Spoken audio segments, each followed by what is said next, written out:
ng tuwag saya at maraming sorpresa. Saan pa ba? Kung hindi sa Itbulaga!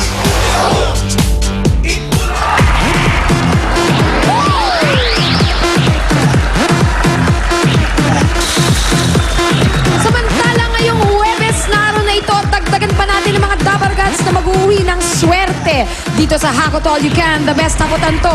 Hatid ng Pride, Pond's Facial Wash at Pond's White Beauty Cream. Ang mga Dabarkats na mabubunot, masusubukan sa challenge for the day. Ang mananalo, siya ang hakot ng ating papremyo. Anong kailangan gawin, Rai? Ito ang kailangan gawin. In 60 seconds, tatanggalin ang spring ng notebook. Ang pinakamabilis na siya ang maghahakot. Yan, o, parang ganyan yung ginagawa ni Steph. Malapit nang gawin ng mga estudyante ngayon yan dahil malapit ng pasokan. Oo, uy, paalala po sa mga estudyante, yung mga notebook nyo last year na hindi nyo naman po nasulatan yung mga pahina, pwede nyo gawin yan. Ipon-ipunin ninyo, tapos lagyan nyo ng tahing maganda. Kayo nang bahala kung anong style ang gusto nyo.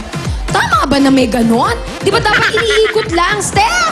Pwede mong Bigyan sirain naman yung sa mga spring halimbawa. kung gusto mo, pero mas maganda yung iikutin mo lang at tatanggalin. Mas Oo. mabilis yata yun, ano? Mas mabilis yun. Okay, mga Dabarkats, ano, ready na ba kayo?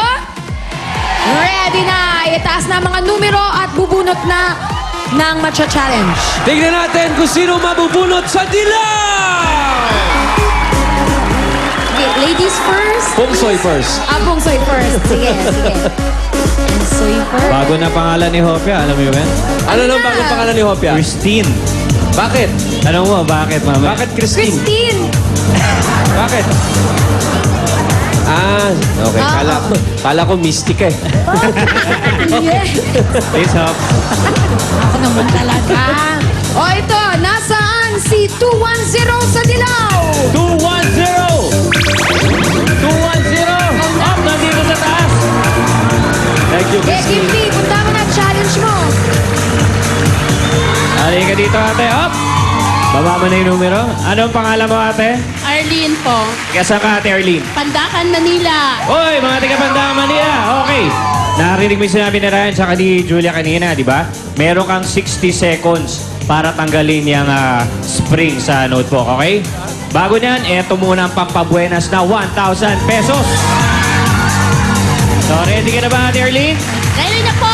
Okay, you have 60 seconds. Ready, set, go! Up. Ngayon, kung hindi umabot sa 60 seconds yung pagtanggal ng spring, tignan natin kung sino yung pinakamaraming natanggal. Ala! Kaya dapat hindi nahatang iniikot eh, kasi humihigpit yung spring. Naku, mas mawawali ka niyan. Tapos kailangan hindi punit-punit. Oo, Hindi yung punit-punit yung notebook. Hindi mo magagamit yan. Kaya naku, huwag niyo po sanang tatanggalin ng paganyan ng mga Julia. spring ng mga notebook niyo. Yes, Kimby. Pwede ba pagkatapos ng 60 seconds, ibalik nila sa dati? Yun ang challenge talaga. Up, naku, ate, oh. 45 seconds ka na. Humigpit kasi yung spring at nasira pa ang notebook. Good luck to you, ate. 8 seconds. 7, 6, 5, 4, 3. Ayan na, tuluyan ang winala. Hindi natanggal ni Ate Erlene. Patingin Okay. nga, pakita natin. O, tingnan Wag natin. yung parde. Baka naman sakaling may pag-asa pa. May pag-asa Oh. pa. Eh, Tingnan huwag muna natin. tayong gubibap. Tingnan natin yung lalaban sa kulay green. Princess Molly. Lady? Eto na.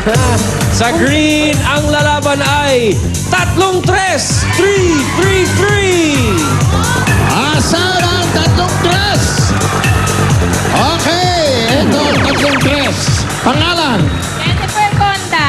Taga saan? San Jose del Monte, Bulacan. Okay, dahil taga Bulacan ka, meron kang 1,000 pesos.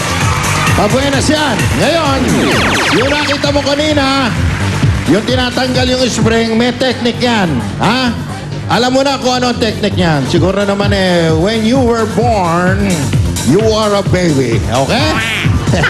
Okay, ready? Get set, go! Tandaan, pag inikot, mas madaling matanggal ang spring. At hindi ka pa nakasira ng bagong notebook. Aba. Ayun, no? Tapos sanay si... Ayan ganyan ang technique yan Iniikot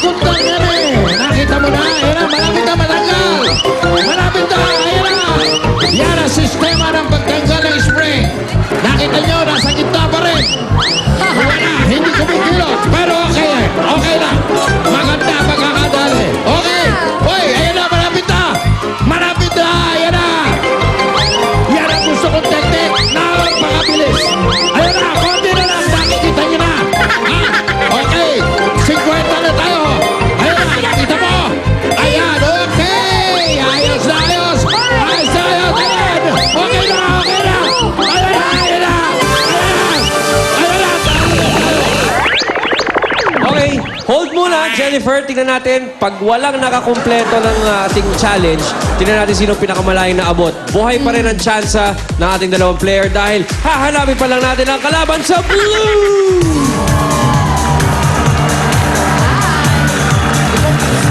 Kung ano-anong tinuturo mo kanina kung paano magtanggal ng spring. Ayun. Ayan, tuloy, ginagaya ka.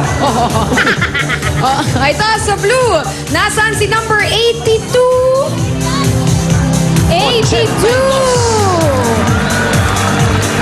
Wow, naka-Itbulaga t-shirt. Parang Wave, wave, oh, girl! Diba? Anong pangalan?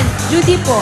Judy! Taga saan si Ate Judy? Tabon 3 po, Kawit, Cavite. Taga Cavite. Nakita mo ba ang ginawa ng ating Group A and Group B? Opo. Sa tingin mo, kaya mong malampasan yun? Sana po. Sana. Okay, ito muna ang 1,000 pesos mo, Ate Judy. Panimula. At ito na ang iyong bagong-bagong notebook. Ready ka na? You have 60 seconds and your time starts now! Ikot, ikot, ikot, ikot, ikot. Ay, teka lang, ha?